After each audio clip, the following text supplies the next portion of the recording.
भगवान श्री कृष्ण ने एक बड़ा ही सुंदर लेकिन हम सबको झकझोरने वाला संदेश यह दिया कि इस संसार में दो तरह के साधक या दो तरह के व्यक्तित्व कार्य करते हैं। एक वे जो भौतिक जगत में रमे हुए हैं और एक वे हैं जो इस अभौतिक जगत से भौतिक जगत से अभौतिक की ओर, स्थूल से सूक्ष्म की ओर, व्यक्त से अव्यक्त की ओर यात्रा कर रहे हैं। जो बाहर से अंदर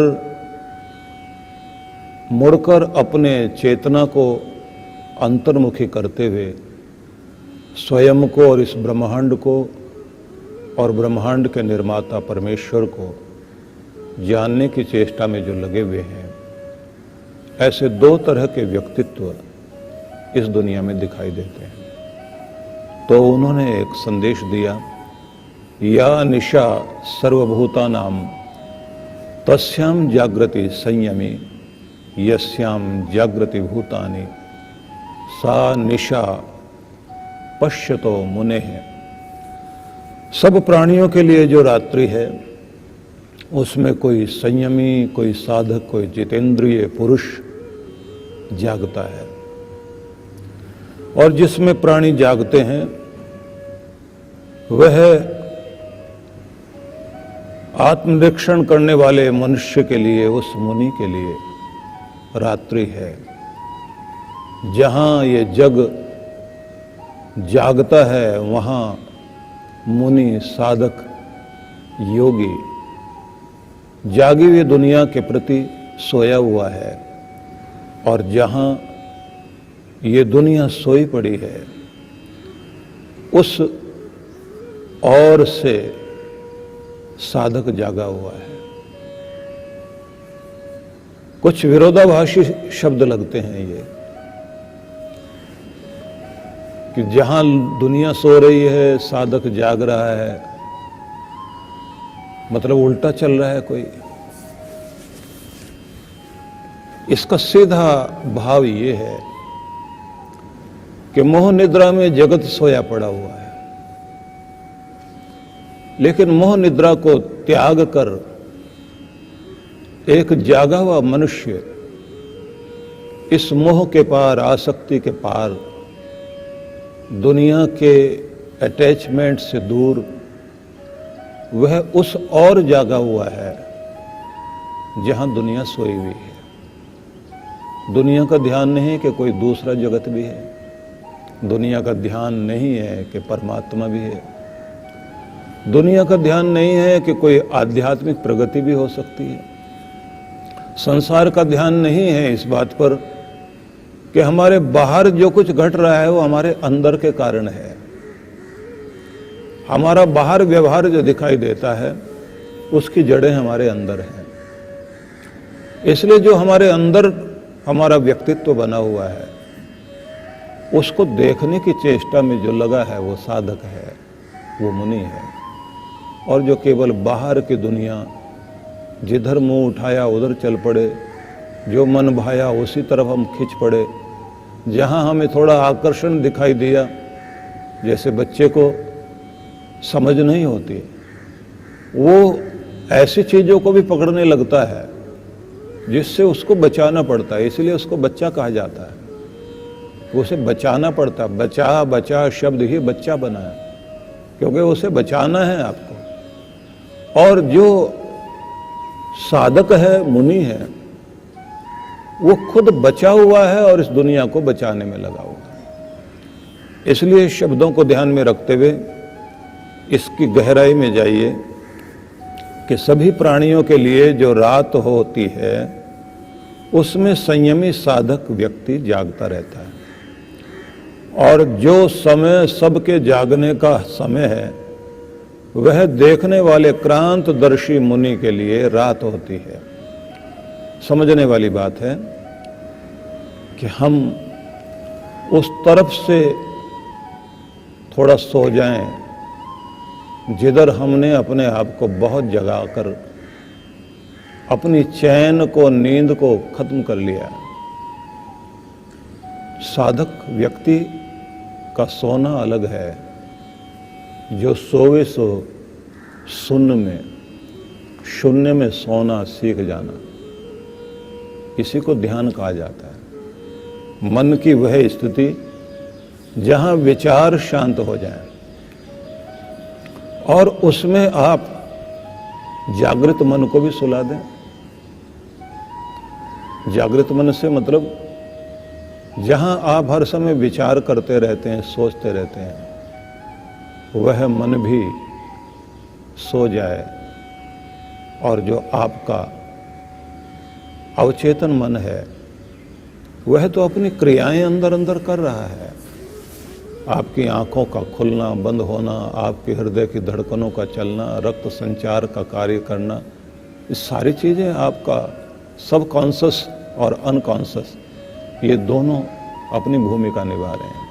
लेकिन आपका जागृत मन, कॉन्शस माइंड, इसको जब आप सुला देते हैं तो मस्तिष्क आपका सो गया, आपका शरीर पत्थर जैसा शिथिल और दृढ़ हो गया, मस्तिष्क भी शांत, शरीर भी शांत, और आप मूर्ति की तरह हो गए। अब आप अनुभव करते हैं कि मन ही तो था जो इस जगत को पकड़ रहा था।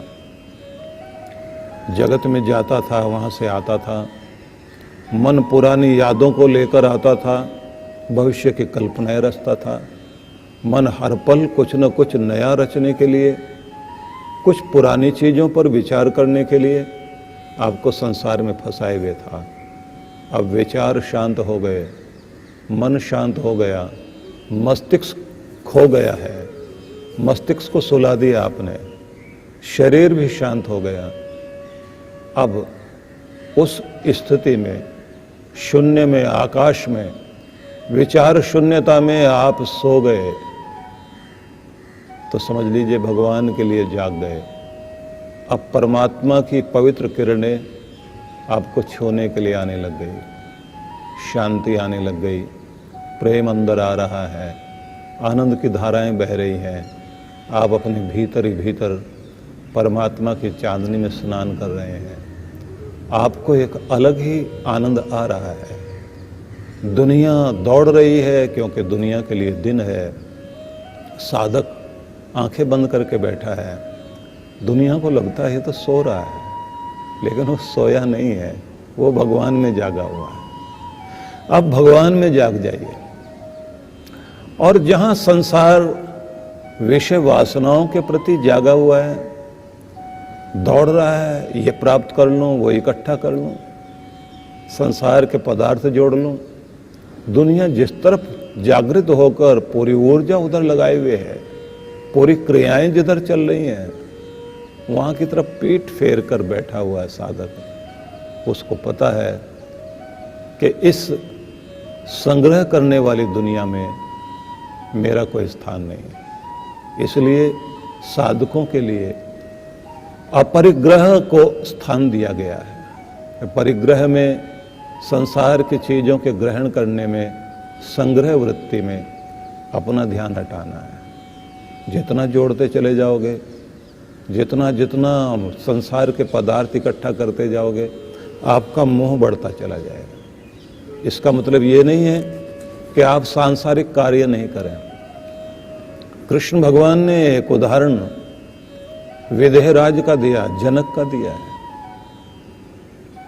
और जो उदाहरण दिया है वो आदर्श है कि राजमहल में, समृद्धि में, राजनीति के शिखर पर बैठा हुआ एक व्यक्ति योगी होकर जीवन जी रहा है। कृष्ण भगवान द्वारिका नगरी के द्वारकाधीश हैं और समस्त भारत को, खंडित भारत को अखंड बनाने में लगे हुए हैं।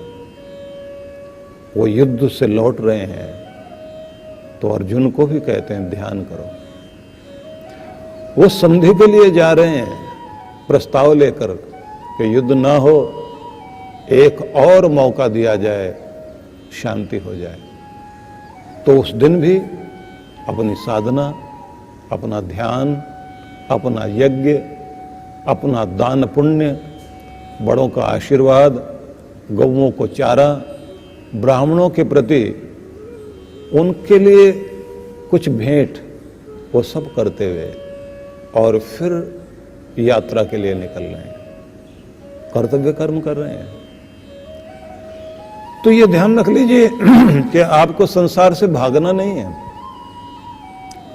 संसार में जागृत होकर के रहना, क्योंकि इस संसार की हर चीज आपको सुलाने के लिए है, अपने में लीन करने के लिए। दुनिया के लिए सो जाइए, लेकिन परमात्मा के लिए जाग जाइए। दुनिया के प्रति आपको सो जाना है। दुनिया जैसे उलझ रही है, संसार में उलझ रही है। जिंदगी का कितना बड़ा भाग हम संसार के पदार्थ इकट्ठा करने में व्यतीत कर देते हैं।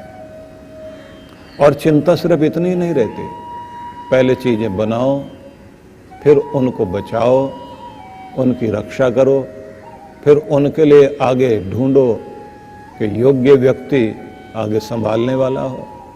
और सब चीजों में चिंताएं, निश्चिंत होना। अब शिव अगर आनंद रूप हैं, उनके पास सब कुछ है, लेकिन फिर भी कुछ नहीं, खाली होकर के अपने ध्यान में बैठे हुए हैं। अब वो लोग सोचते हैं वो किसका ध्यान कर रहे हैं। ध्यान करने का मतलब किसी की कल्पना करना, किसी चीज को देखना नहीं है। यही गलती करते हैं हम लोग कि शिव कोई ध्यान कर रहे हैं। ध्यान कर रहे हैं मतलब किसी का स्मरण कर रहे हैं। शिव ध्यान कर रहे हैं तो मतलब किसी की स्मृति लिए बैठे हैं, किसी कल्पना में है। जहां तक आप कोई चित्र लाएंगे, जहां कोई आप कल्पना लाएंगे, वहां दुनिया है। जहां कल्पनाएं हट गई, जहां स्मृति हट गई और जहां आप अपने में लीन हो गए, तो आप अपने आनंद में उतर आए।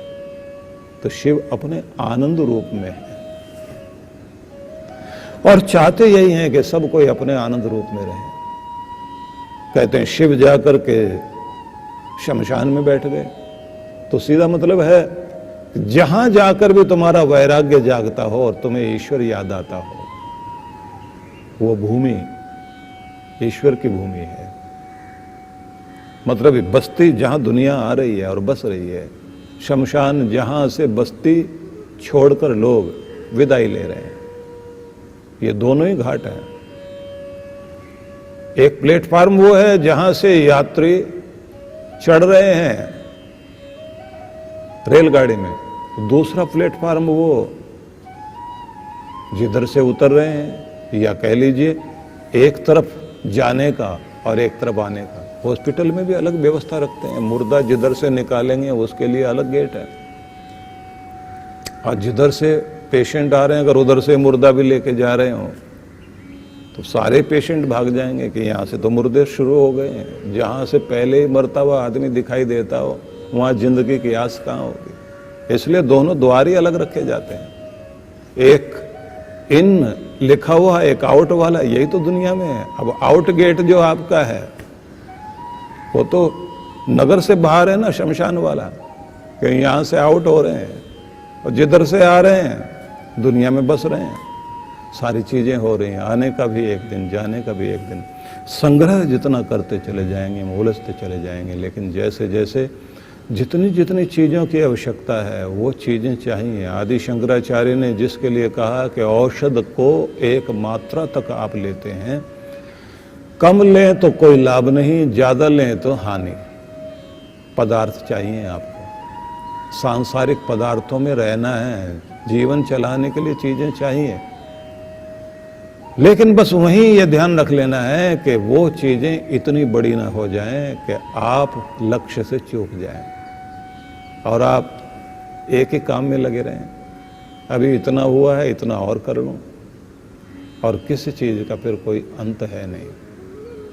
इस संग्रह वृत्ति में लगे हुए लोग जितने जितने संग्रह में लगेंगे उतना उतना बड़ा मोह भी होगा, और जितना बड़ा मोह होगा उतना ही छोड़ने में कष्ट भी होगा। एक सज्जन को हम देखते थे, बड़े अच्छे साधक भी थे, अच्छे प्रवक्ता भी थे, उन्होंने निमंत्रण दिया, हम उनके घर गए। कुछ अच्छी चर्चाएं होनी थी, बोले मेरे निजी कक्ष में आ जाइए। तो पूरा कक्ष उनका, थोड़ा सा सामान, एक तख्त बिछा हुआ और कोठी 3 मंजिल की, उसके नीचे एक छोटा सा ट्रंक रखा हुआ है और एक बिस्तर बांधा हुआ। अब एक समय होता था कि जब लोग रेलगाड़ी में जाते थे तो अपना बिस्तर भी साथ लेके चलते थे, वो भी एक समय था। तो उनका मैंने देखा, तो उन्होंने मुझे कहा कि ये देखिए नीचे आप झांक कर, उनके तख्त के नीचे रखा हुआ उनका ट्रंक छोटा सा और एक बिस्तर बंधा हुआ। मैंने कहा ये क्या है? बोले जीवन भर यही चला है, यात्राएं करते रहे। पत्नी भी पहले से रोज सामान तैयार करके रख देती थी कि पता नहीं कब ये चल पड़े। तो मैंने कहा अब तो आपकी उम्र हो गई, यात्रा भी नहीं करते। बोले अभी भी बांध के रखता हूं, अपने आप को याद कराता रहता हूं, बांध ले बिस्तर बाबा, ये तो देश बेगाना है। ये याद रहना चाहिए कि देश बेगाना है, असली धाम तो परमात्मा का है, जाना तो वहां है। ये मेरा बिस्तर बंधा हुआ और ये मेरा ट्रंक मुझे याद कराता है कि यात्रा जारी है। और असली यात्रा तो वही, जिस यात्रा को महायात्रा कहते हैं। जब तेरी डोली निकाली जाएगी, बिन मुहूर्त उठा ली जाएगी, कोई मुहूर्त उस समय नहीं होगा, वो वक्त आएगा, हर एक के साथ है। तो जो उसके प्रति जागा हुआ है, उस व्यक्ति की स्थिति अलग, उसने अपनी वसीयत तैयार की हुई है। अब रोज का कार्य होता है अपनी साधना, अपना स्वाध्याय, अपना चिंतन। लोगों के बीच में जाकर आए, किसी के पास मिलने जाए तो जैसे कोई मुसाफिर जा रहे होते हैं ना, मुसाफिर जा रहे होते हैं तो वो अच्छा जाने वाले हैं साहब, क्षमा करना, अच्छा बुरा कहा सुना सब माफ कर देना। ऐसे करते करते करते करते न जाने कहां कहां तक की लिस्ट बनाकर उन्होंने रखी हुई थी। मैंने कहा ये क्या है? बोले इतनों से मिल लिया हूं, इतने बाकी रह गए, सबसे मिल के आना। आखिरी में उन्होंने कहा मेरी लिस्ट को देखिए आप। मैंने लिस्ट देखी तो उसमें लिखा हुआ था अपने गांव भी जाना है, जन्म स्थान में, और वहां पैदल चलना है। जैसे वो मेरा गांव, मेरी गलियां, मेरे खेत, मेरे खलियान और टूटी पुलिया जिससे होकर मैं स्कूल की तरफ जाता था, वहां से होकर उस नहर को भी देख कर आऊंगा जहां हम देखने जाते थे। और वो भी मैंने देखने हैं जहां नहर के किनारे वो खट्टे मीठे बेर लगते थे, उन्हें भी मैं तोड़ता था। बोले बचपन की बड़ी स्मृतियां मेरे साथ हैं, एक बार उनको भी देखकर, दुनिया का तमाशा देखकर, क्योंकि विदाई की बेला है, जाना है। मैंने कहा ऐसा ज्यादा सोचोगे तो ऐसा लग रहा है जैसे कल ही जा रहे हो। बोले कल की बात नहीं कह सकते, कभी भी जाना हो सकता है, लेकिन अब जी भर के दुनिया देखता हूँ, संसार को देखता हूँ, सूरज को देखता हूँ, धूप को देखता हूँ, बाहर निकलता हूँ, हवाओं का आनंद लेता हूँ कि इस देश से जाना है, इस दुनिया से विदाई लेनी है। देख लो एक बार अच्छी तरह से, पता नहीं 2 दिन है, 5 दिन है, 5 साल है, नहीं कह सकते, लेकिन इतना जरूर कहता रहता हूं, चलाते हुए चलते हुए जिंदगी की यात्रा बीती है। बस अब फूल जैसे झड़ जाता है ना डाली पर, अभी तो खिला हुआ था, अभी बिखर गया, बस ऐसे चला जाऊं तो अच्छा। बहुत अच्छा लगता था उन्हें देखकर, और लगता था कि एक जिंदा किताब देख रहा हूं। मुझे छोटी आयु में बहुत अच्छे अच्छे ज्ञानी विद्वानों के साथ, साधकों के साथ मिलने का अवसर मिला। अनुभवी लोगों के साथ बैठने का मौका मिलता था। बुजुर्ग लोगों के साथ गृहस्थ लोग अपने जीवन के अनुभव बताते थे, जिंदगी से कहते हैं ऐसा होता है। अब जब मैं छोटी आयु में बूढ़े लोगों की बातें सुनाता था तो लोग कहते थे अभी बूढ़े तो हुए नहीं हो, आप वो बात कहाँ से सुनाते हो। मैंने कहा वो सब मैंने उन लोगों के बीच में रहता हूं कि जिंदगी का पका हुआ फल भी देखने की चेष्टा करता हूं।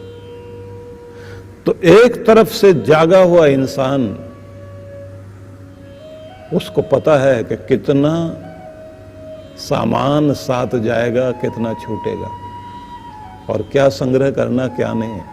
तो कोई धन संग्रह कर रहा है वो तो दुनिया में सोया हुआ है, और जो धर्म संग्रह कर रहा है वो दुनिया के प्रति जरूर सो गया लेकिन भगवान के प्रति जागृत हो गया। जो भगवान के प्रति जागृत है तो वो धर्म को संग्रह करने में लगा हुआ है। जीवन का अंतिम भाग पूरी ताकत लगाकर धर्म को संग्रह करने में लगा हुआ है, और जीवन के पूरे भाग में भी उसकी चेष्टा ये कि धन भी कमाना लेकिन धर्म पूर्वक कमाना, कामनाएं भी पूर्ति करनी लेकिन धर्म पूर्वक करनी है। इसलिए पुरुषार्थ चतुष्टय में धर्मार्थ काम मोक्ष चारों के लिए कहा गया है कि धर्म को अंगूठा मान लो, हर उंगली के साथ अंगूठा जाकर मिलेगा तभी कार्य ठीक चलेंगे। यही तो विश्वास भी है। तो हर जगह धर्म को जोड़ो, धन कमाने में भी, कामनाओं की पूर्ति में भी, संसार के कार्य करने में भी, मुक्ति के साधन इकट्ठा करने में भी, सब चीजों में तुम्हें धर्म को जोड़ना है। और धर्म से जुड़ गए, धर्म को तुम अपने जीवन में जोड़ते चले जा रहे हो, तो इसका मतलब यह है कि जागे हुए इंसान हो। मोह निद्रा में सोए भी दुनिया और तुम जागे हुए मनुष्य। दुनिया में सुलाने वाली बहुत सारी चीजें हैं, और ध्यान रखिए उन्हें प्रेरणा देने वाले कौन है। उन्हें लगता है कि वो जो साधना में आगे चलते चले जा रहे हैं हम उनको देखें, वो दूर के मुसाफिर हमको भी साथ ले ले, उनको पुकार रहे हैं कि हमें भी लेकर चल। नील गगन से भी परे सैया जी का गांव, वो तो बहुत ऊंचाई पर है, वहां जाना है मुझे। उनका ध्यान ही अलग है।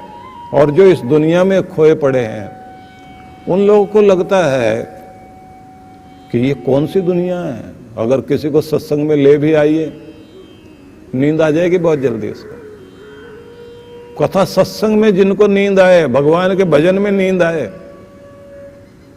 लेकिन अगर कहीं नाच रंग चल रहा हो और रात्रि के 2 बज रहे हैं या 4 बज रहे हैं वहां वो जागा हुआ है।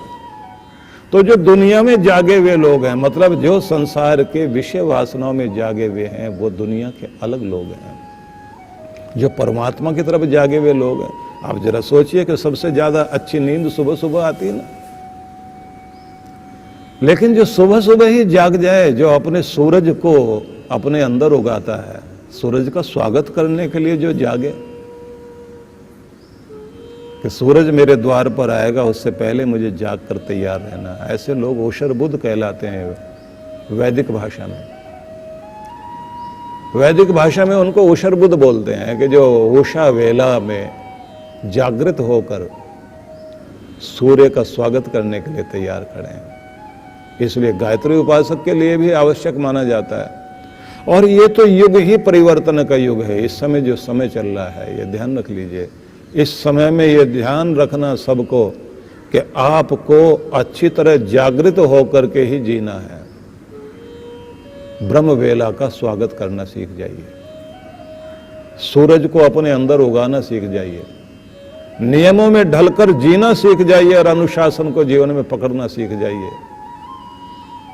सेहत के लिए, स्वास्थ्य के साथ साथ मानसिक स्वास्थ्य के लिए, अपने बौद्धिक विकास के लिए सुबह सुबह जागिए, अपने आध्यात्मिक विकास के लिए सुबह सुबह जागिए। आपको इतना जल्दी तैयार हो जाना चाहिए कि सूरज आता है, आपको कार्यों में लगाता है, आप एक्टिव होते हैं, तो कर्म में लगना है सूरज के साथ। तो उससे पहले सारी तैयारी करके स्नान, ध्यान, पूजन, पाठ सब करके, और जैसे सूर्य आए तो बस उसको जो अर्घ देते हैं ना, वो अर्घ देने का ही मतलब है कि आज फिर मैं तुम्हें कुछ अर्पण कर रहा हूं। जीवन की ये श्वास, इनका कुछ प्रयोग करना है। तो कबीरा सोया क्या करे, उठ बैठा, उठ बैठो रहो जाग, और जाके संग से बिछड़ा, बस वाही के संग लाग। जहां से तुम बिछड़ गए हो, जिस परमात्मा के आनंद को खो दिया, उसके प्रति फिर से लग जाओ। उठो जागो, उत्थातव्यम जागृतव्यम योक्तव्यम भूति कर्मसु। प्रत्येक व्यक्ति को उठ जाना है, जाग जाना है, और अपने महान कार्यों के लक्ष्य के लिए अग्रसर हो जाना, कार्य में लग जाना। तो कहाँ आपको जागना है और कहाँ आपको सोना है, बस ये एक बात ध्यान रखनी है। अगर आप साधक हैं, अगर आप योग के मार्ग पर चल रहे हैं, अगर आप प्रयोग के मार्ग पर भी चल रहे हैं, जीवन के प्रति कुछ प्रयोग करना चाहते हो, उत्थान के मार्ग पर चलने के लिए कुछ प्रयोग करना चाहते हो, तो फिर आपको जहां जागना चाहिए वहां जाग जाइए। जो लक्ष्य के प्रति जागा हुआ है, आलस्य नहीं करेगा, ध्यान रख लीजिए। जो जिम्मेदारियों के प्रति जागा हुआ है, तो जिम्मेदारियां सोने नहीं देंगे, टाइम से उठा देंगे आपको। इसलिए देखा गया है कि शादी हो जाए, बेटा भी हो गया, बेटी हो गई, आप लोगों को देखा है अपने आप उठते हैं, सुबह उठकर काम में लगते हैं।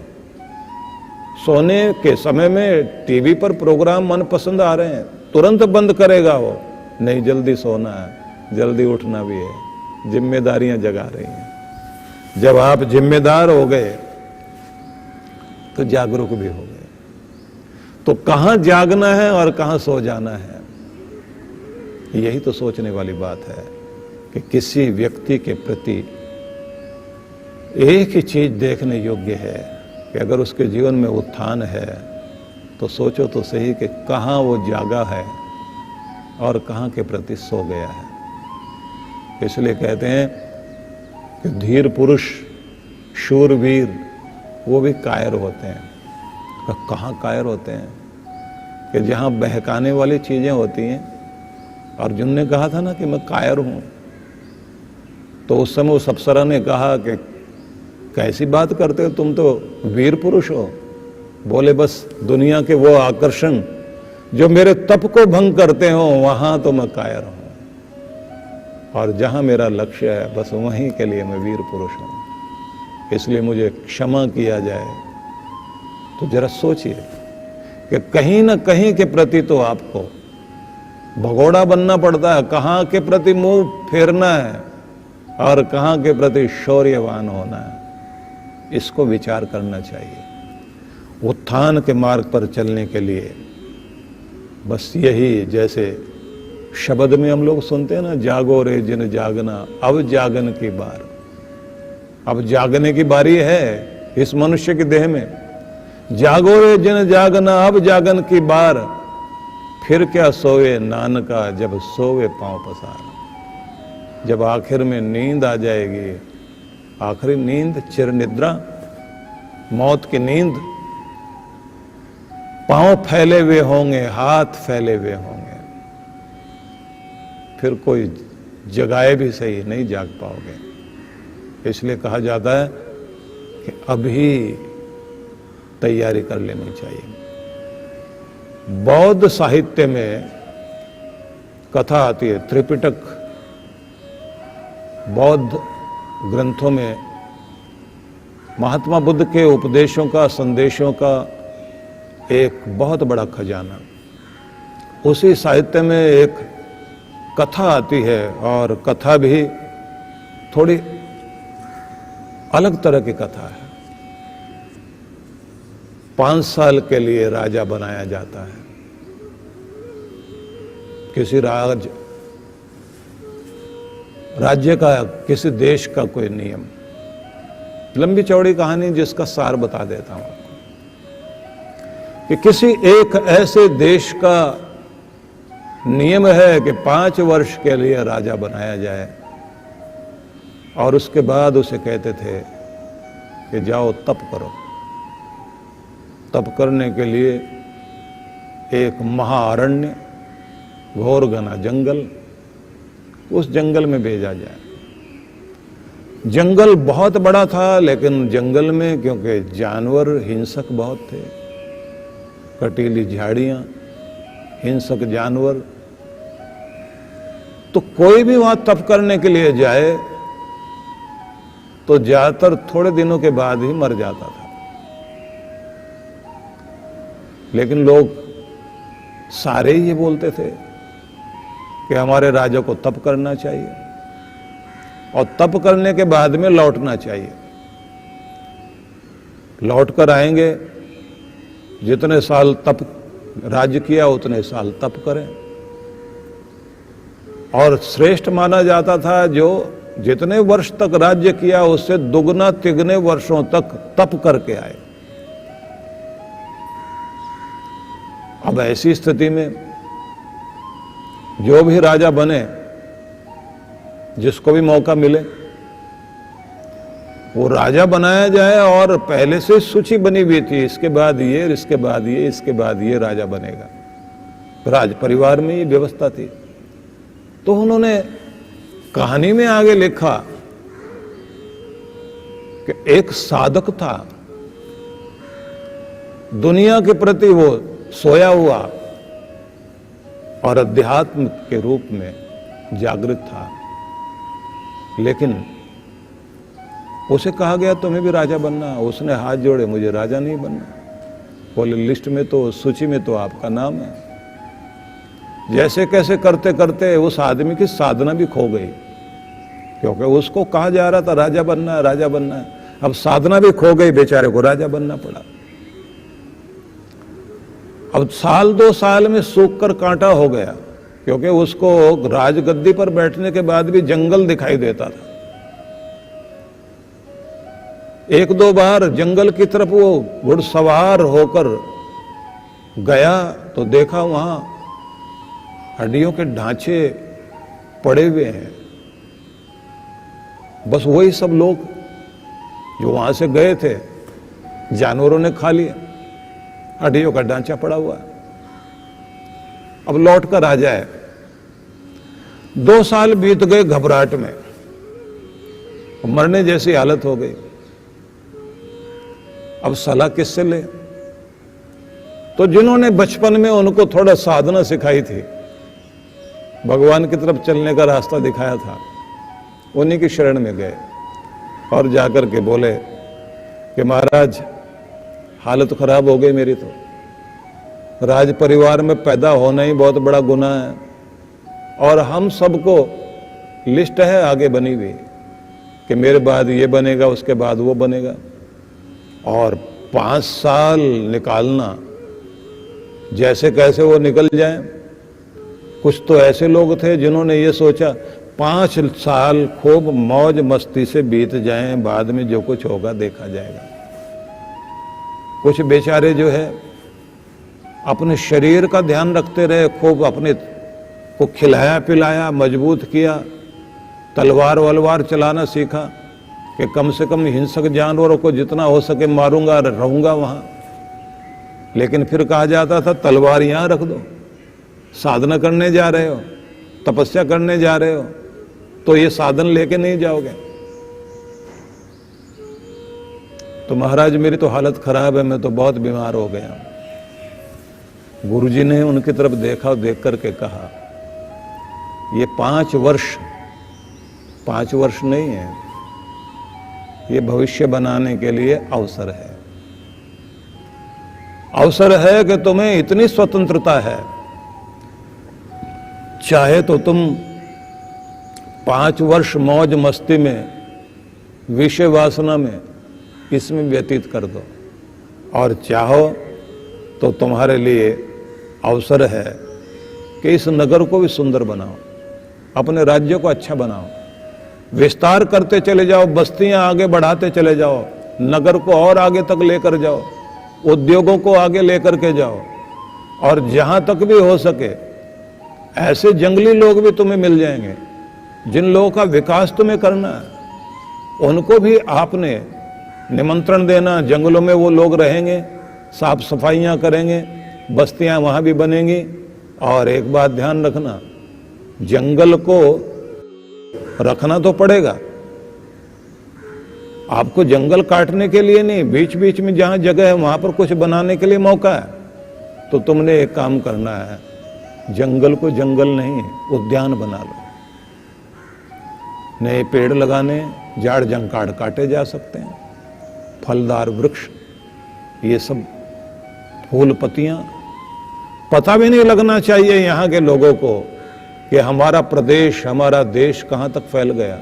लोग जहां तक जाएं उन्हें जंगल नहीं दिखाई दे, उन्हें दिखाई दे बगीचा है, फूल हैं, चारों तरफ वातावरण ऐसा दिखाई दे ये हमारे उद्योग का स्थान है। आगे चले जाएं तो उन्हें दिखाई दे कि जो वो वहां के वनवासी लोग हैं वो अपनी जड़ी बूटियां तैयार करके औषधियों के लिए कार्य कर रहे हैं। फैलाव कर दो जहां तक हो सके। बोले अब तो मेरे पास सिर्फ 3 साल हैं, कि 3 साल बहुत होते हैं। 3 सालों में अपना सारा खजाना इस रूप में लगाओ कि वही बढ़ बढ़ करके तुम्हारे सामने इतना आ जाए कि तुम्हारा विस्तार होता जाए। और कोशिश ये करो, नई राजधानी की पहले से ही नींव डालना शुरू करो। और ये याद रखना, पीछे तुम्हारे कार्य करने वाले लोग बहुत अच्छे होने चाहिए, और तुम्हारा साधना का स्थान जरूर होना चाहिए जहां तुम बैठकर नई नगरी में अपना राजपाट चलाओगे। उसका एक भाग राजपाट चलाने के लिए 3 भाग वो होने चाहिए जहां तुम्हारा साधना चले। तुम्हारे यज्ञ का स्थान मतलब वह है जिसमें तुम परोपकार के कार्य करो। तुम्हारा स्वाध्याय का स्थान जहां तुम्हारी विद्या का प्रकाश हो। तुम्हारा वो वाला स्थान जहां तुम बैठ करके साधना करते करते परम में लीन हो जाओ। ये 3 स्थान ऐसे वहां बना दो, परोपकार वाले, शिक्षा वाले, साधना वाले। कार्य शुरू करो। अब जैसे उसने जाकर ये सारी तैयारियां शुरू की, प्रजा बहुत खुश। इस राजा ने हमारे प्रदेश को बड़ा कर दिया, देश को बड़ा कर दिया। और फिर वनवासी भी खुश कि यहां हम लोग जिस तरह से दुखी हो जाते थे कि शेर आकर के हमारी बकरियां लेकर जाते थे, अब तो सब सुरक्षित हो गए। नई नगरी, नई राजधानी बन रही है। अब स्थिति यह आ गई कि दोनों तरफ से, जहां जहां बस्ती बसी है, दोनों तरफ से निमंत्रण आ रहे हैं, परंपराओं को बदल दिया जाए। अब 5 वर्ष का समय नहीं, इन्हीं का समय चलना चाहिए। 5 साल पूरे हुए, उन्हें जैसे कहा गया कि आप चलिए उस तरफ, आपको तपस्या के लिए जाना है। पूरी प्रजा ने साथ में खड़े होकर के कहा कि नियम बदल दीजिए। अब आपके लिए एक ही नियम रह गया है कि जो प्रजा का सम्मान करे, प्रजा के हृदय में बसे, राजा तो वही है। गुरु ने उसे कहा था कि जो अवसर मिले हैं जीवन के, वो आराम से बैठने के लिए नहीं है। अपना भविष्य बनाने की जिम्मेदारी सबके पास है। भविष्य वो कि जिसमें तुम्हें डराने वाली चिंताएं, वो जो जंगल है, क्योंकि भविष्य के पार देख पाने की हिम्मत किसी की नहीं है। लेकिन आज जो तुम कर रहे हो, वर्तमान तुम्हारा जो है अतीत भी होता जा रहा है, और वर्तमान तुम्हारा भविष्य भी बनाता जा रहा है। तुम्हारा परलोक भी बनता जा रहा है। लोक में रहते रहते जिसने परलोक को सुधार लिया, उसका लोक भी सुधर गया और उसका परलोक भी सुधर गया। और जो लोग केवल लोक को, इस दुनिया में ही मौज मस्ती के साथ जीना चाहते हैं, तो ना यहाँ मौज मस्ती रहेगी और ना उस लोक में आनंद रहेगा। और कहा जाता है कि उसके बाद वह राजा, लोग कहते हैं हमारा राजा है, और गुरु कहता है मेरा साधक है, मेरा शिष्य है, क्योंकि वो दोनों तरफ से जागा हुआ है। दोनों तरफ से जागा हुआ कि संसार में इस रूप में जागा हुआ है कि मेरे कर्तव्य कर्म क्या है, लेकिन विषय वासनाओं के प्रति सोया हुआ, और भगवान के प्रति, ईश्वर के प्रति, धर्म के प्रति, कर्तव्य के प्रति, शुभ मंगल के प्रति इतना जागृत है कि अपनी सारी ऊर्जा उधर लगा दे।